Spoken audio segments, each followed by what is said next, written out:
Welcome to Ahavas Yisrael Daily. We're still on the 7th chapter. It's talking about the additional transgressions that hatred engenders. Alright, we're part A. See the positive.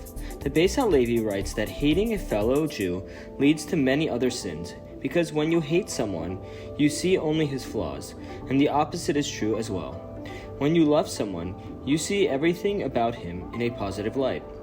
Indeed, Shlomo HaMelech states, "But love covers all offenses." Anyone involved in chinuch can testify that one of its most challenging aspects is to explain to a parent that their child is doing poorly, whether scholastically, socially, or in any other area. Why? Because many parents are in complete denial, claiming that their child is adorable, well-behaved, and brilliant. Is the parent wrong? Perhaps not. The love of every parent is so strong, they interpret any flaw in a positive way, and their viewpoint may very well be accurate. Rav Ben Sion Abba Shaul shares the following parable. Two artists were each painting a portrait of a young boy.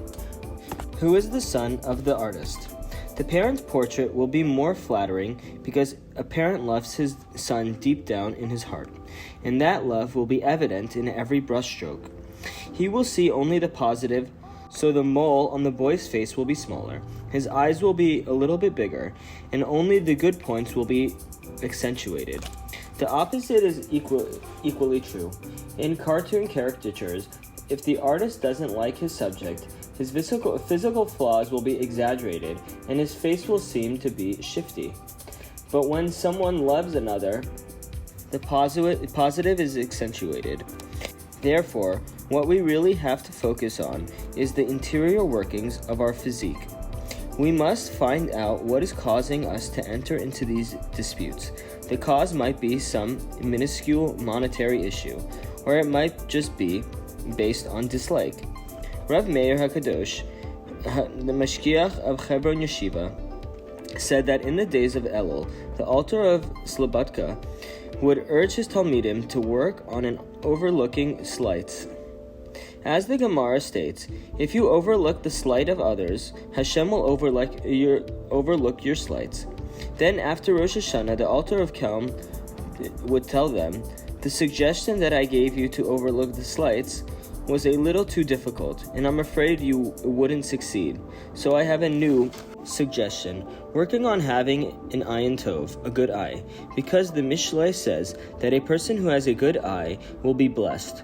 Rav Kodesh explained that the altar was not backing away from his initial advice, rather he was demonstrating on how one could reach the level of being able to overlook a slight. That happens only by cultivating an ayin tov. When a person regards others benevolently and sees only their good qualities, he will succeed in overcoming the stumbling blocks that arise in human relationships and be able to attain that level of overlooking slights to himself. Thank you, and we'll continue tomorrow.